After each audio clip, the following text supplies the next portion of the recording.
खुद ही को कर बुलंद इतना कि खुदा बंदे से पूछे बता तेरी रजा क्या है। बेटा इतनी मेहनत कर दो, इतनी मेहनत कर दो कि भगवान को भी पूछना पड़ जाए कि तुझे क्या बनना है, डॉक्टर बनना है, इंजीनियर बनना है, आईएएस बनना है, आईपीएस बनना है, बता तुझे क्या बनना है, मैं तुझे वो बना देता हूँ। तो इसके लिए सिर्फ क्या करनी है आपको, मेहनत मेहनत और मेहनत। चलिए इन्हीं शब्दों के साथ अब हम शुरू करते हैं आज का नया वीडियो, जो है most important questions NCERT exercise के, और वो है structure of atom, class 11th के केमिस्ट्री के। ओके, तो शुरू करते हैं पहले क्वेश्चन के साथ। Calculate the number of electrons which will together weigh 1 gram. अब ये बोला गया है कि टोटल वेट जो इलेक्ट्रॉन्स का है वो 1 ग्राम दिया है। अब उसमें कितने इलेक्ट्रॉन्स होंगे? तो जनरली हम जानते हैं एक इलेक्ट्रॉन का जो मास होता है 9.1 इंटू 10 की पावर -31 kg। अब ये तो एक इलेक्ट्रॉन का मास है, बहुत छोटा मास है 1 ग्राम के रेस्पेक्ट में। तो टोटल मास हमारे पास 1 ग्राम है। हम इस तरीके से निकालेंगे, number of electrons equal to total given mass upon mass of 1 electron. तो 1 ग्राम अपॉन 9.1 इंटू 10 की पावर -28 ग्राम, तो वैल्यू आएगी 1.099 इंटू 10 की पावर 27 इलेक्ट्रॉन। तो इतने इलेक्ट्रॉन होते हैं 1 ग्राम। ओके, चलिए नेक्स्ट क्वेश्चन है, calculate the mass and charge of 1 mole of electrons. अच्छा, 1 मोल इलेक्ट्रॉन का हमें मास भी निकालना, चार्ज। तो हम जनरली एवोगैड्रो संख्या को जानते हैं, 1 मोल में 6.022 इंटू 10⁻23 होते हैं पार्टिकल्स। अब यहाँ इलेक्ट्रॉन की बात है तो इतने इलेक्ट्रॉन होंगे। ओके, अब मास ऑफ 1 मोल ऑफ इलेक्ट्रॉन, एक इलेक्ट्रॉन का मास अभी मैंने बताया था कितना होता है, 9.1 इंटू 10 की पावर -28 ग्राम, और उसका मल्टीप्लाई कर दो 6.022 इंटू 10 की पावर 23 से, तो इतने, क्योंकि इलेक्ट्रॉन थे, एक का इतना मास है, तो टोटल मास कितना आ गया 5.480 इंटू 10 की पावर -4 ग्राम। ओके, ऐसे ही चार्ज में आ गया, एक इलेक्ट्रॉन पे चार्ज कितना होता है 1.602 इंटू 10 की पावर -19 कूलम, माइनस का होता है। अच्छा, पार्टिकल्स कितने 6.022 इंटू 10 की पावर 23, मतलब इतने इलेक्ट्रॉन है, एक इलेक्ट्रॉन का चार्ज इतना है, तो मल्टीप्लाई कर दो दोनों का, तो आप क्या, 1 मोल इलेक्ट्रॉन का चार्ज आ जाएगा 9.647 इंटू 10 की पावर 4 कूलम, और जनरली हम इसे लिखते हैं 96,500 कूलम। ये 1 फैराडे चार्ज के बराबर होता है। ये आपको याद करना है, ये 1 मोल इलेक्ट्रॉन का चार्ज होता है 96,500 कूलम। ये आगे 12th में भी और जो कंपटीशन एग्जाम है उसमें आपको बहुत मदद देगा। ओके, चलिए नेक्स्ट क्वेश्चन है, calculate the total number of electrons present in 1 mole methane.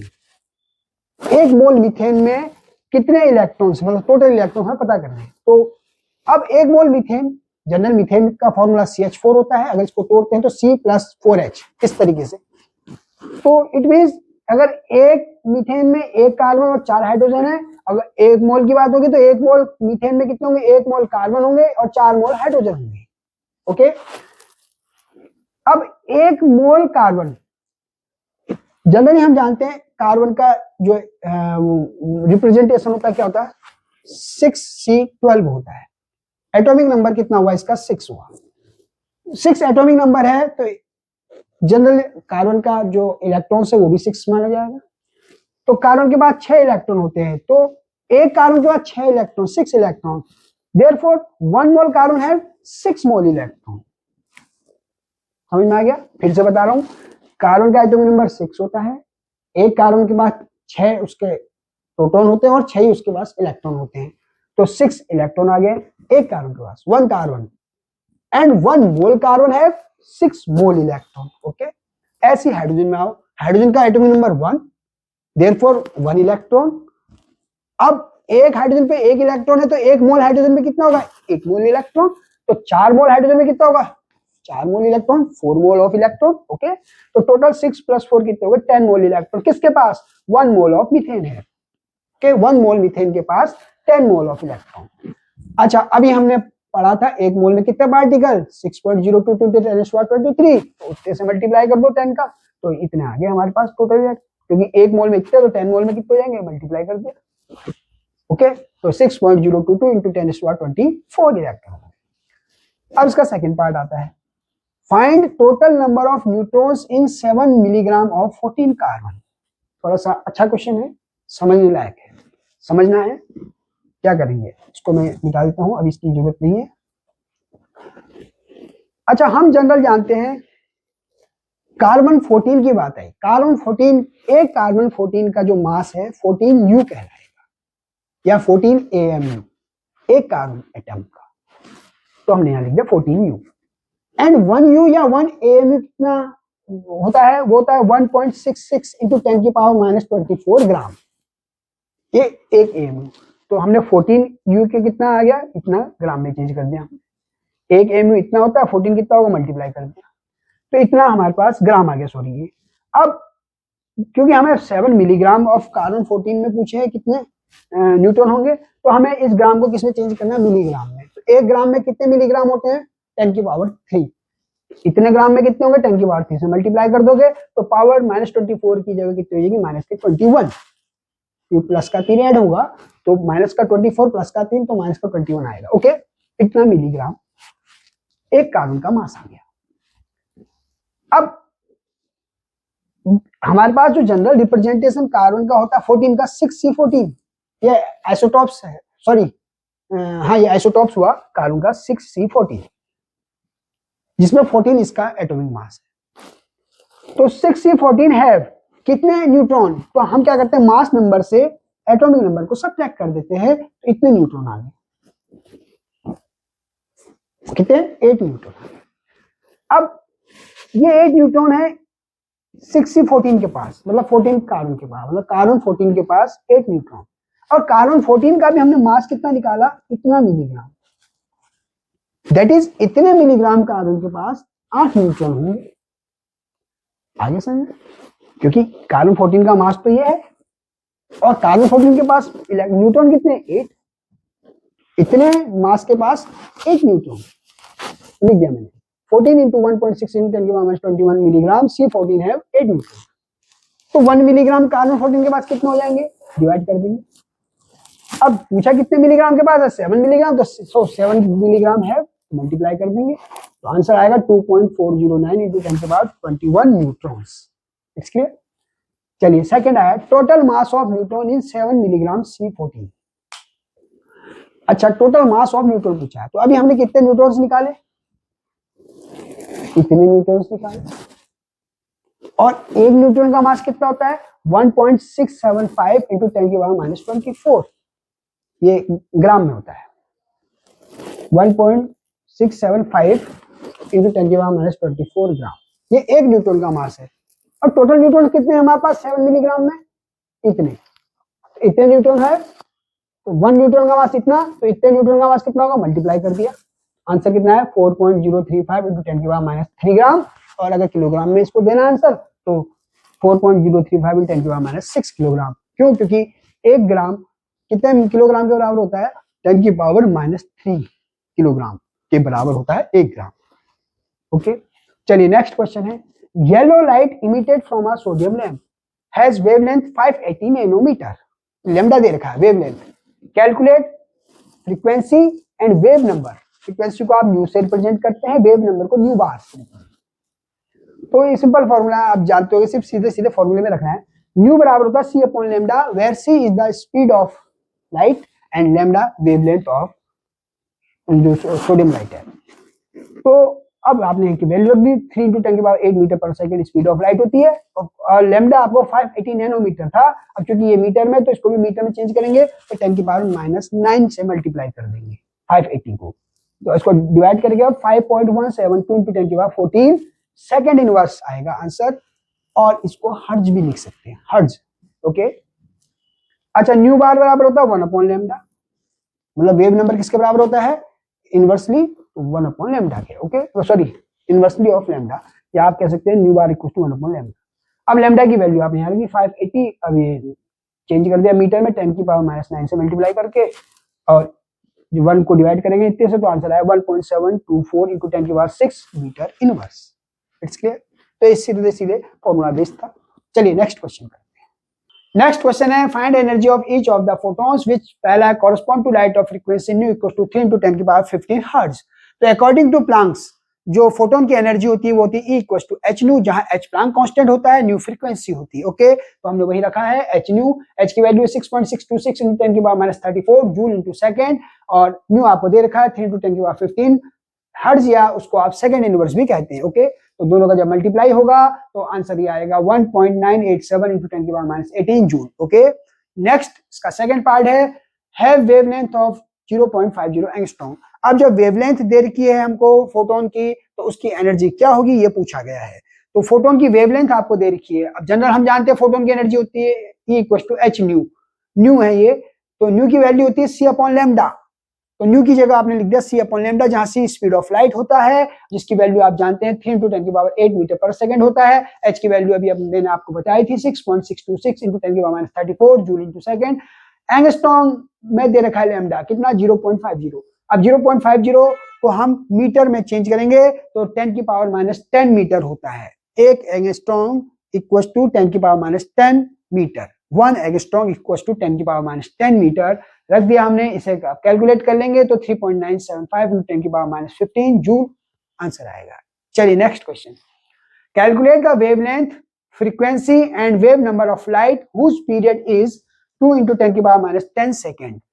यहाँ टाइम पीरियड दे रखा है t, capital T equal to 2.0 × 10⁻10 second. अब हम जानते हैं फ्रीक्वेंसी इक्वल टू होता है 1/t, ओके, और इसकी वैल्यू आपने t की वैल्यू रख दी और आंसर आया 5.0 × 10⁻9 सेकेंड इनवर्स। ये फ्रीक्वेंसी आ गया।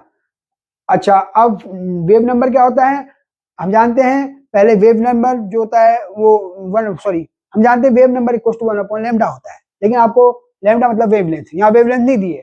हाँ, लेकिन आपने क्या निकाली है, फ्रीक्वेंसी निकाली। फ्रीक्वेंसी और वेवलेंथ में मैंने यहाँ रिलेशन बताया था, न्यू इक्वल टू होता है c/λ, वो यहाँ लिख दिया मैंने। तो यहाँ पे अब आप यहाँ से लैम्डा निकाल लेंगे तो लैम्डा इक्वल टू क्या हो जाएगा c/न्यू। c speed of light 3 × 10⁸ metre पर सेकंड। न्यू है फ्रीक्वेंसी जो अभी आपने निकाली 5.0 × 10⁻9 सेकंड इनवर्स, यहाँ रख दिया आपने, और उसको कैलकुलेट करेंगे 6.0 × 10⁻2 मीटर।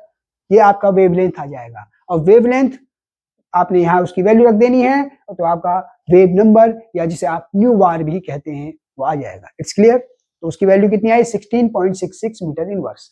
नेक्स्ट क्वेश्चन करते हैं। What is the number of photons of light with a wavelength of 4000 picometre that provide 1 joule of energy.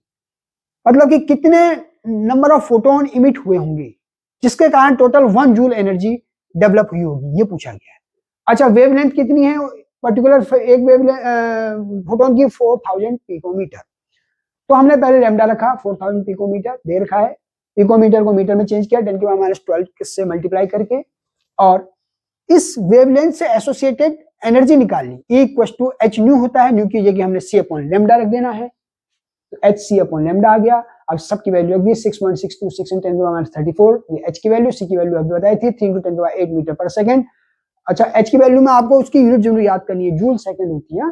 6.626 × 10⁻34 joule × second, ये पूरा याद करना होता है। और लैम्डा आपको दे रखा है 4000 × 10⁻12 मीटर। अब जब इसे कैलकुलेट किया तो जूल में आया।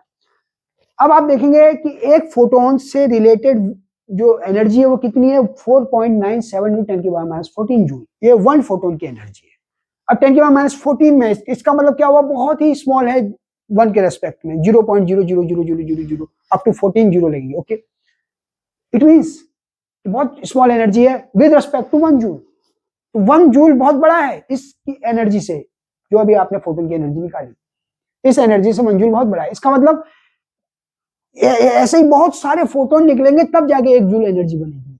तो अब नंबर ऑफ फोटोन पता करने हमें, तो number of photon equal to total given energy upon energy of 1 photon. Total energy कितनी दे रखी है 1 जूल, 1 जूल लगी। एनर्जी ऑफ 1 फोटोन अभी निकाली 4.97 × 10⁻14 जूल। जब कैलकुलेट करेंगे तो 2.012 × 10⁻13 फोटोन आएगा। तो इतने सारे फोटोन निकलेंगे तब जाके 1 जूल एनर्जी बनेगी। क्यों? क्योंकि एक फोटोन की एनर्जी कितनी है 4.97 × 10⁻14 जूल, तो बहुत ही कम है। It's clear. चलिए next question. Electromagnetic radiation of wavelength 242 nanometre is just sufficient to ionise the sodium atom. Calculate ionisation energy in kilojoule per mole for sodium. वो बोलता है कि फोटोन पड़ा एक मेटल की सरफेस में जिसका नाम है सोडियम। फोटोन जब स्ट्राइक करेगा तो उसमें से इलेक्ट्रॉन इजेक्ट होंगे, दैट इज आयनाइजेशन होगा।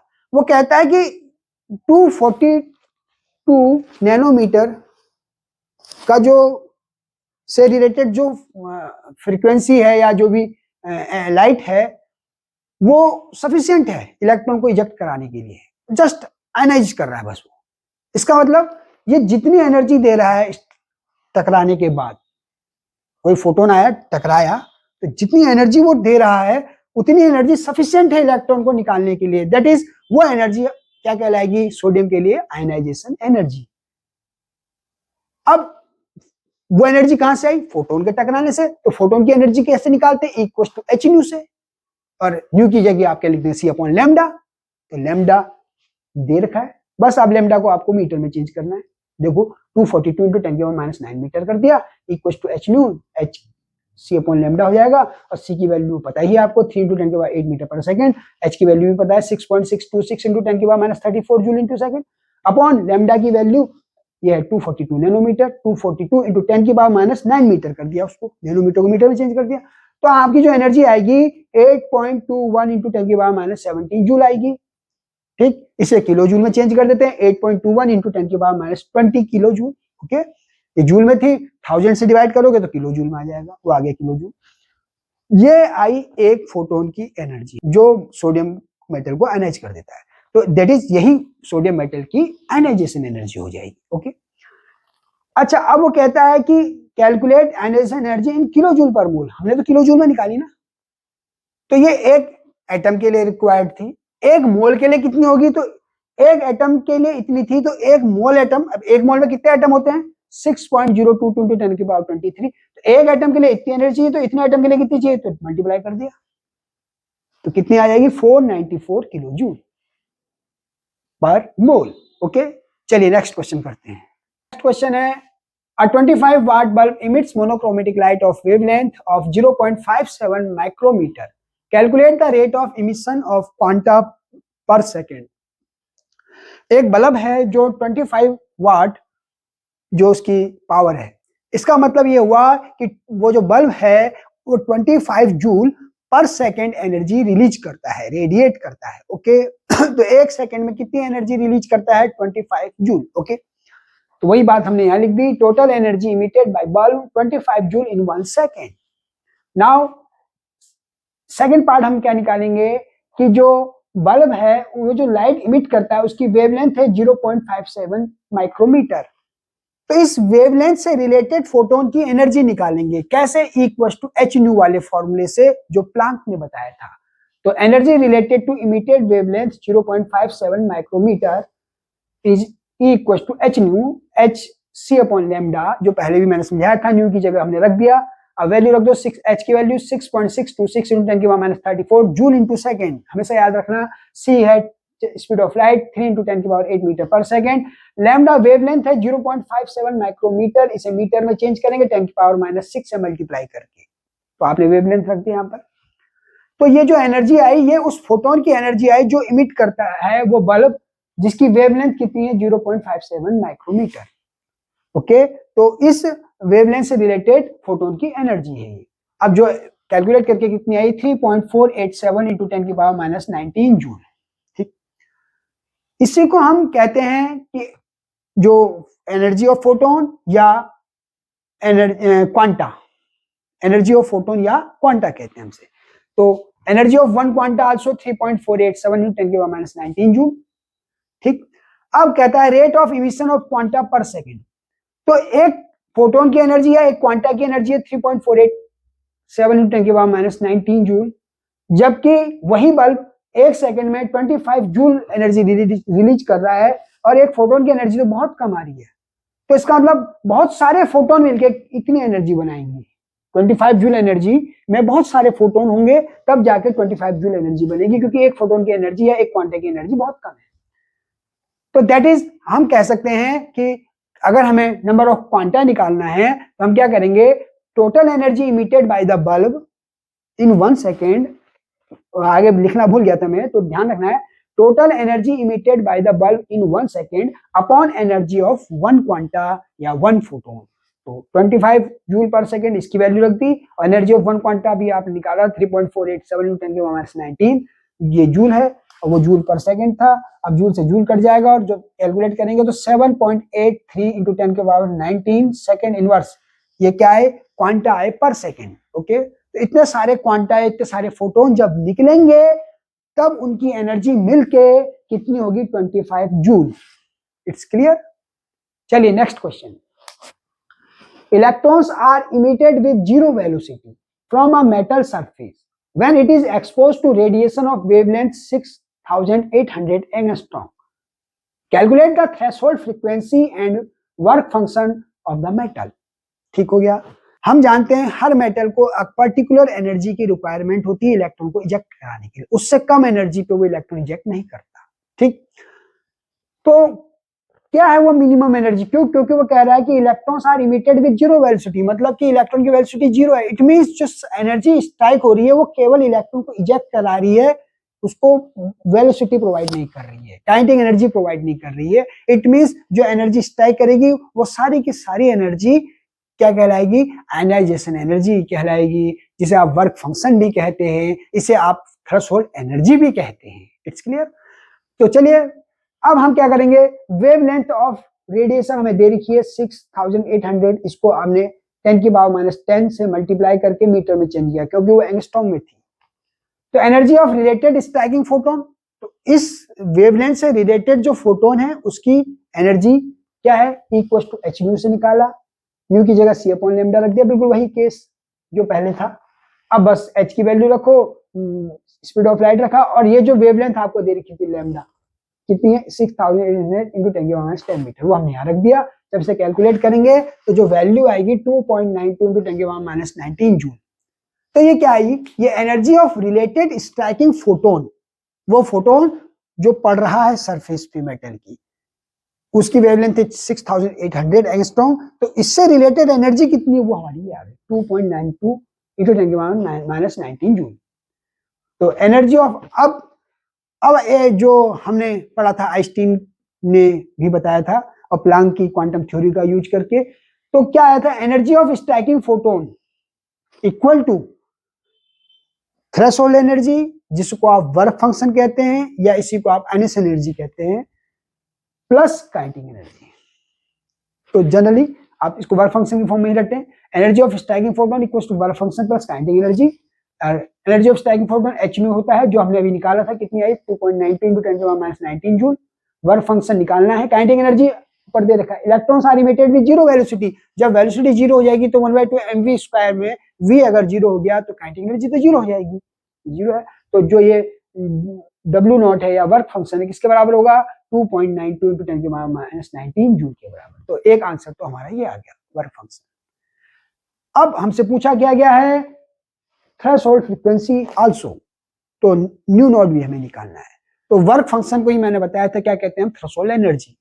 और थ्रेशोल्ड एनर्जी को हम एच न्यू नॉट से रिप्रेजेंट करते हैं। तो वर्क फंक्शन को W0, और जो किसके बराबर है? Threshold energy H new not के। तो न्यू नॉट इक्वल टू क्या आ जाएगा? W0 upon H.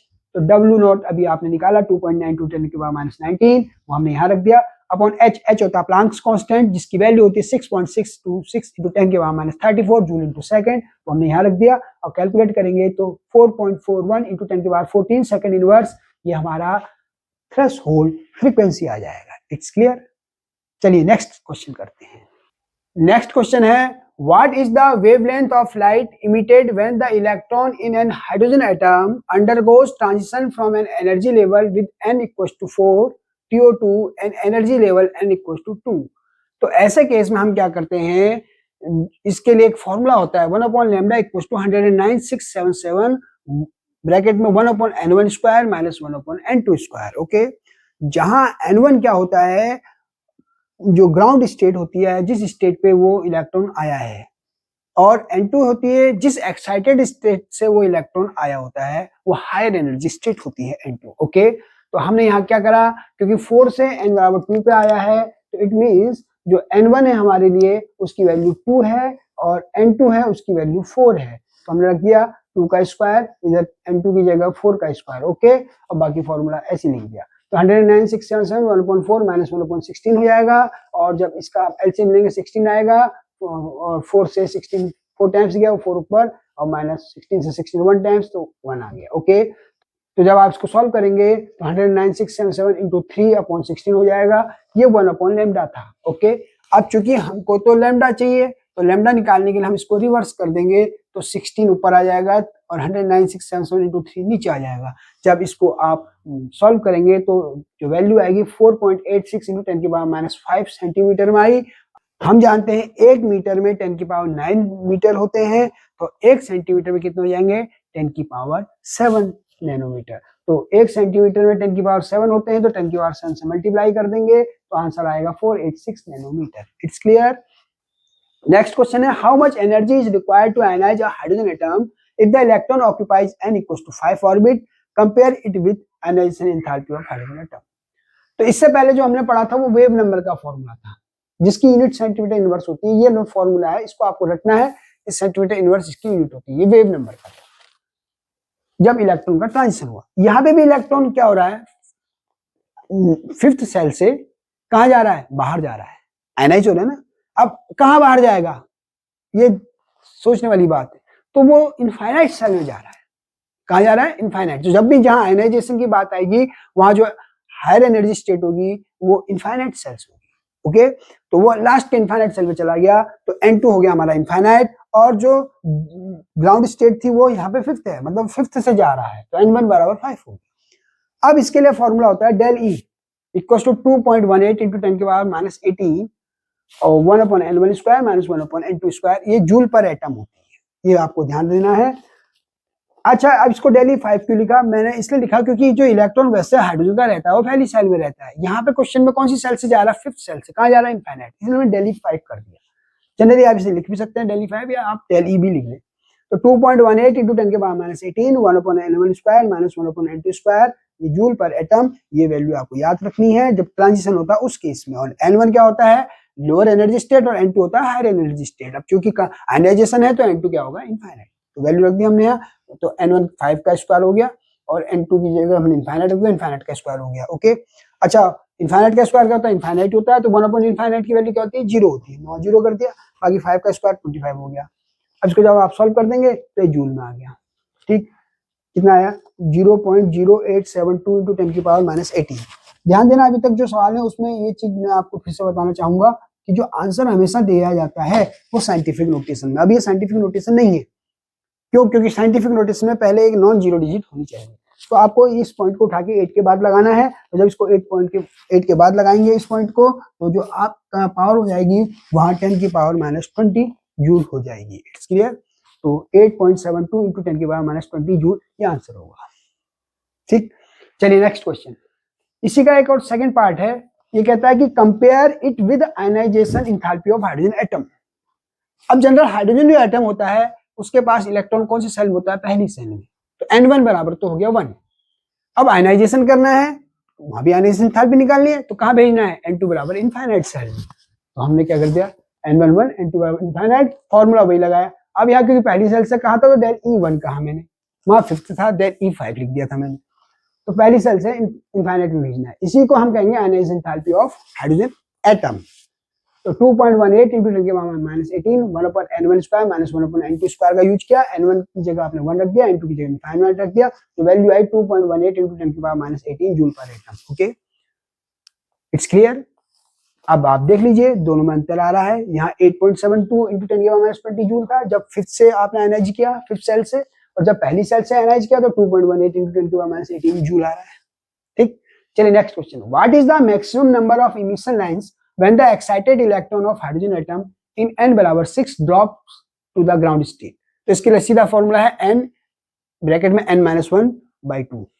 ओके, तो आपने यहीं पे जहां n है वो क्या होता है, एक्साइटेड स्टेट होती है, जिसकी वैल्यू यहाँ पे क्या दे रखी है 6 से वो ड्रॉप किया जा रहा है, मतलब कि 6 सेल से नीचे इलेक्ट्रॉन जो है ड्रॉप होके आ रहे हैं, और 5th में भी आ सकते हैं, 4th में भी आ सकते हैं। तो ऐसे हमें कई सारी स्पेक्ट्रल लाइंस मिलती हैं। तो टोटल स्पेक्ट्रल लाइंस का फॉर्मूला ये होता है n-1/2। ओके, तो n आपने जहां से आ रहा है उस एक्साइटेड स्टेट की वैल्यू होगी, 6 से आ रहा है, तो n की जगह 6 आ गया, यहाँ 6 - 1 आ गया, 6 × 5/2 सॉल्व करके आपका आंसर आ गया 15। तो टोटल 15 स्पेक्ट्रल लाइंस होगी। चलिए नेक्स्ट क्वेश्चन करते हैं। नेक्स्ट क्वेश्चन है, calculate the wave number for the longest wavelength transition in the Balmer series of atomic hydrogen. आपको पता है कि बाल्मर सीरीज कब बनती है, जब ट्रांजिशन होता है हायर एनर्जी स्टेट से n बराबर 2 स्टेट पर। मतलब समझ गए कि जो लोअर एनर्जी स्टेट है वो 2 होनी चाहिए और higher energy state 3, 4, 5, 6, 7, 8 up to infinite कुछ भी हो सकती है। मतलब इलेक्ट्रॉन रिटर्न करेगा और वापस कौन सी सेल में आएगा, सेकंड सेल में। तो उस समय जो सीरीज बनेगी बाल्मर सीरीज बनेगी। दैट इज वहां पे N1 होता है 2 और N2 होता है 3, 4, 5, 6, 7, 8 डॉट डॉट कुछ भी हो सकता है अप टू इनफाइनाइट। N1 2 होगा और N2 होगा 3, 4, 5, 6 डॉट डॉट इनफाइनाइट। ओके, अच्छा अब हम जानते हैं वेव नंबर का formula, nu bar equal to 1 upon lambda equal to 109,677 1 upon N1 square minus 1 upon N2 square centimetre inverse. अब नाउ हमें ये पता करना है कि लॉन्गेस्ट वेवलेंथ कब बनेगी। लॉन्गेस्ट वेवलेंथ का मतलब जब एनर्जी उस वेव की बहुत कम होगी, सबसे कम होगी। तो सबसे कम किस ट्रांजिशन में होगी, जब 3 से 2 में आएगा तब सबसे कम होगी, या 4 से 2 में आएगा तब सबसे कम होगी, या 5 से 2 में आएगा तब सबसे कम होगी। तो देखा गया है कि जब 3 से 2 में आएगा तो सबसे कम एनर्जी वो रिलीज करेगा, 4 से 2 में आएगा तो उससे थोड़ा ज्यादा एनर्जी रिलीज करेगा, 5 से 2 में आएगा तो और ज्यादा एनर्जी। दैट इज जैसे जैसे सेल्स बढ़ती जाएंगी एनर्जी जो रिलीज होगी उसकी अमाउंट भी बढ़ती जाएगी। तो लोएस्ट एनर्जी कहाँ होगी, जब 3 से वो 2 में आएगा, और जब लोएस्ट एनर्जी होगी तो जो उस समय उस एनर्जी से रिलेटेड वेवलेंथ होगी वो मैक्सिमम होगी, ओके, या लॉन्गेस्ट होगी। It's clear. तो इट मींस N1 हमारा 2 रहेगा और N2 उस समय हमारा 3 रहेगा। तो हमने यहाँ क्या किया, N1 2 रख दिया तो 2 का स्क्वायर, N2 3 रख दिया 3 का स्क्वायर। ओके, 2 का स्क्वायर का 4 और 3 का स्क्वायर हो गया 9। ओके, देन आफ्टर आपने एलसीएम ले लिया और उसका इसे सॉल्व किया तो जो आंसर आएगा 1.5232 इंटू 10 की पावर 4 सेंटीमीटर इनवर्स। इसको मीटर में चेंज कर देंगे तो 1.5232 इंटू 10 की power 6 metre inverse. It's clear. तो this is the wave number. Next question है, calculate the wavelength of an electron moving with a velocity of 2.05 into 10 की पावर 7 मीटर पर सेकेंड। आपसे पूछा गया है कि कोई इलेक्ट्रॉन मूव कर रहा है इस स्पीड से, उसकी वेवलेंथ क्या होगी। तो जब भी कोई पार्टिकल, क्योंकि इलेक्ट्रॉन पार्टिकल है उसका मास होता है, जिसका भी मास होता है वो पार्टिकल है, जब भी कोई पार्टिकल हो और मोशन में हो तो उसके मोशन से रिलेटेड जो वेवलेंथ डेवलप होगी उस वेवलेंथ का फॉर्मूला डी ब्रॉगली ने बताया था। उनके अकॉर्डिंग लैम्डा इक्वल टू होता है h अपॉन mv, जहां h Planck constant, m mass और v is the velocity. This is the formula, lambda equal to h upon mv। अब h की वैल्यू रख दी आपने 6.626 इंटू 10 की पावर -34 जूल इंटू सेकंड, ये कई बार बताया, प्लैंक कांस्टेंट होता है। मास इलेक्ट्रॉन का हमें पता ही है 9.1 इंटू 10 की पावर -31 kg होता है। वेलोसिटी दे रखी है 2.05 इंटू 10 की पावर 7 मीटर पर सेकेंड। अच्छा, सारा का सारा एसआई सिस्टम या एमकेएस सिस्टम में दे रखा है, इसे सॉल्व कर लेंगे तो आंसर आएगा 3.551 इंटू 10 की पावर -11 मीटर। नेक्स्ट क्वेश्चन है, the mass of electron is 9.1 into 10 की power -31 kg if its kinetic energy is 3.0 into 10 की power -25 joule, calculate its wavelength. Mass दिया है हमको, हमने लिख लिया 9.1 इंटू 10 की पावर -31 kg, नहीं भी दिया है तो भी आपको याद करना इलेक्ट्रॉन का मास इतना होता है। काइनेटिक एनर्जी दे रखी है 3.0 इंटू 10 की पावर -25 जूल। ओके, ये बस ये दो चीज दे रखी है। पूछा क्या गया है, वेवलेंथ पूछा गया इस मूविंग इलेक्ट्रॉन का। तो वही अभी जो बताया डी ब्रॉगली के according lambda equal to h upon mv। Okay, अब चूंकि हमारे को वेलोसिटी नहीं दी है, m तो दे रखा है, h हमें जानते ही है प्लैंक कांस्टेंट होता है, वेलोसिटी नहीं दी है, तो अब क्या करें, हमें क्या दिया है, एक एक्स्ट्रा काइनेटिक एनर्जी दे रखी है। तो काइनेटिक एनर्जी बराबर क्या फॉर्मूला था, 1/2 mv स्क्वायर। तो इससे v निकाल लिया हमने √2 ke upon m, 2 kinetic energy upon m का √। तो दिस इज वेलोसिटी। अब इस वेलोसिटी को हटा के यहाँ रख देंगे हम, तो हमारा फॉर्मूला कुछ इस तरह से चेंज हो जाएगा। देन आफ्टर m को अंडरूट के अंदर ले लेंगे, तो m जब अंडरूट के अंदर आएगा तो m स्क्वायर हो जाएगा, नीचे m था तो कैंसिल हो जाएगा स्क्वायर उसका, तो बचेगा क्या, √2m काइनेटिक एनर्जी। ओके, बस आप इसकी वैल्यू रख दो, h की वैल्यू 6.626 इंटू 10 की पावर -34 जूल सेकंड, मास आपको दे रखा है 9.1 इंटू 10 की पावर -31 kg और काइनेटिक एनर्जी भी दे रखी है। ओके, अब इसको जब सॉल्व कर लेंगे तो आंसर आएगा 1.2 इंटू 10 की पावर -7। अब चूंकि ये सारा एमकेएस में दे रखा है, देखिए केजी जूल, ओके, तो ये मीटर में आएगा आंसर। ओके, तो लैम्डा हमारा आ गया, wavelength of this moving electron 1.2 into 10 की पावर -7 मीटर। ओके, अच्छा, which of the following are isoelectronic species. आपको ये Na+, Mg2+, K+, Ca2+, S2 negative argon ये दे रखा है। अब आपको पता है कि इनमें से कौन कौन आइसो इलेक्ट्रॉनिक स्पीसीज है, तो हमें पहले उनका एटॉमिक नंबर पता होना चाहिए। सोडियम का एटॉमिक नंबर होता है 11, इट मींस उसके पास 11 इलेक्ट्रॉन होंगे, लेकिन सोडियम के पास प्लस चार्ज आ गया, इट मींस एक इलेक्ट्रॉन चला गया, तो कितने इलेक्ट्रॉन बचे इसके पास, 10। अब आओ Mg के पास। Mg का जो एटॉमिक नंबर होता है 12 होता है, उसके अकॉर्डिंग इसके पास इलेक्ट्रॉन 12 होने चाहिए, लेकिन Mg पे चार्ज कितना है +2, इट मीन्स 2 इलेक्ट्रॉन चला गया, तो इसके पास कितना बचेंगे 10 बचेंगे। समझ में आ रहा होगा। अब पोटेशियम उसका एटॉमिक नंबर 19 होता है, प्लस आया, इसका मतलब एक इलेक्ट्रॉन चला गया, कितने बचे 18। Calcium atomic number 20, 20 electron, 2 plus, 2 electron चले गए, तो कितने बचे 20 में से 2 गए तो 18, 20 में से 2 सब्ट्रैक्ट किया 18। सल्फर एटॉमिक नंबर 16, -2 है, इसका मतलब 2 इलेक्ट्रॉन आया, तो 16 + 2 कितने हो गए 18। आर्गन इसका एटॉमिक नंबर 18 होता है, इट मींस इसके पास 18 इलेक्ट्रॉन होंगे, क्योंकि इसका कोई चार्ज नहीं तो 18 के 18 ही रहेंगे। तो आपको समझ में आ गया होगा। Na प्लस Mg2 प्लस आपस में आइसो इलेक्ट्रॉनिक स्पीसीज है, K plus Ca2 plus H2 negative Ar argon, ये सब के सब आपस में 18 इलेक्ट्रॉन रखते हैं, तो these are also isoelectronic species. तो ये अपने आप में एक तरीके के आइसो इलेक्ट्रॉनिक स्पीसीज है, ये दूसरे तरीके के आइसो इलेक्ट्रॉनिक स्पीसीज है। It's clear.